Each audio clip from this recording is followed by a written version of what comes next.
Alpine's Hemp Company. Gummies, seltzers, syrups, and more. Treat yourself to the best. Good evening and welcome into the Wednesday, August 20th edition of the WHKY News. I'm Rob Eastwood. The WHKY News is on over-the-air TV every weekday at 5:30 and 10 p.m. on channel 14.2 and now live at 5:30 p.m. on the WHKY YouTube channel. We're also on the Compass, Skybest, Vibrant, TDS, and Comporium cable systems. You can also watch news segments at our website, WHKY.com. Topping our news today, a shooting incident is being investigated by the Alexander County Sheriff's Office. Shots were fired this morning at a location on Never Mountain Road in the Ellendale community. According to our news partner WACB, gunfire was exchanged between at least two people. One person was airlifted from the scene. One other person also suffered a gunshot wound. No other details were available as we went to air this evening.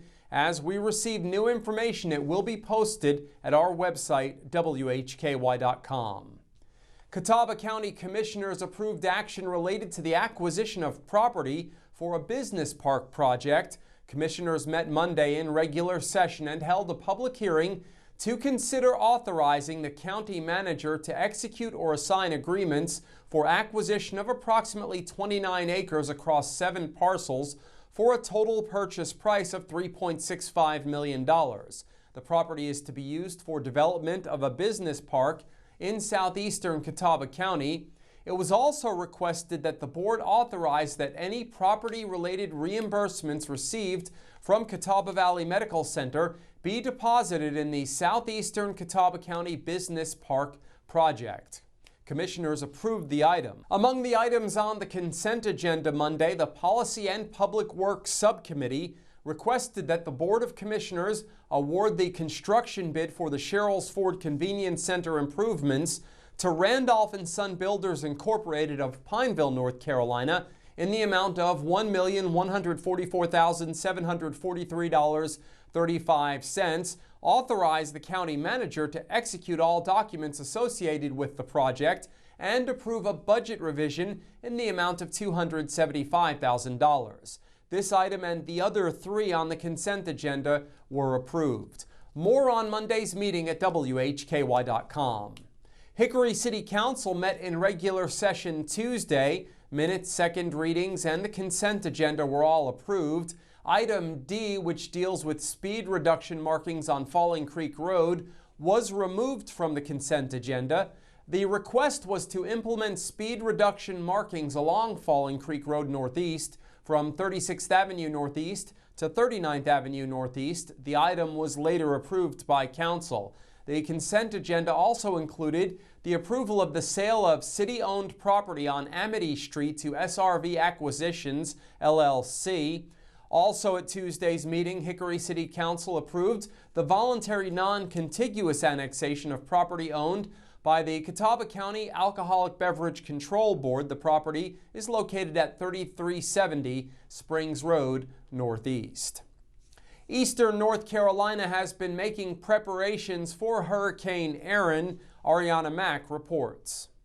On Tuesday, Governor Stein declared a state of emergency as North Carolina prepares for impacts from Hurricane Erin and mobilizes resources and personnel to assist along the coast. Today, August 20th at 10:15 a.m., Governor Stein held a media briefing to provide updates on the status of the storm. Hurricane Erin is currently a Category 2 hurricane that will likely strengthen over the course of the day today. The storm remains dangerous and is already impacting lots of people here in North Carolina. Folks on the coast need to take care.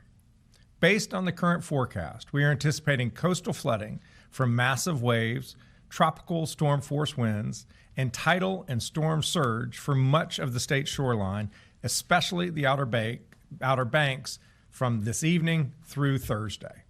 Also in attendance, Director of Emergency Management, Will Ray.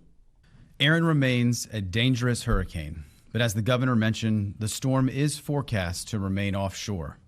While it may fluctuate in strength over the next day or so, Erin will remain a hurricane while making its closest approach to North Carolina late today and into tomorrow. The system is expected to turn northward today and then northeastward tomorrow, gaining forward speed while moving away from North Carolina. A tropical storm warning is now in effect from Beaufort Inlet north to Duck, and a storm surge warning is now in effect from Cape Lookout to Duck. If you've been asked to evacuate, please do so now, before conditions deteriorate and roads become impassable. For more information from the State Emergency Response Team, visit readync.gov. I'm Ariana Mack reporting for WHKY News. In today's crime report, a man found sleeping in a vehicle was arrested by police on a felony charge, and a Taylorsville man received a local jail sentence of 3 months. In local sports, Jason Savage has details on an App State women's soccer player winning Conference Player of the Week. Remember, high school football is coming up. This Friday night, the season kicks off. We'll have coverage of Hickory High on WHKY Radio with Jason Savage and Mark Seaman. In our community focus tonight, Ariana Mack will be joined by Sarah Killian from the city of Hickory with the weekly update. Temps reached the mid-80s today across the Hickory Metro. Lows will dip into the lower 70s overnight with a slight chance for rain, a 50-50 chance for rain Thursday. With highs in the low 80s, temps will peak at around 80 through Monday, and there's a chance for rain through Sunday. The latest updated weather forecast can be found at our website, WHKY.com, anytime. I'm Rob Eastwood, and this is the WHKY News.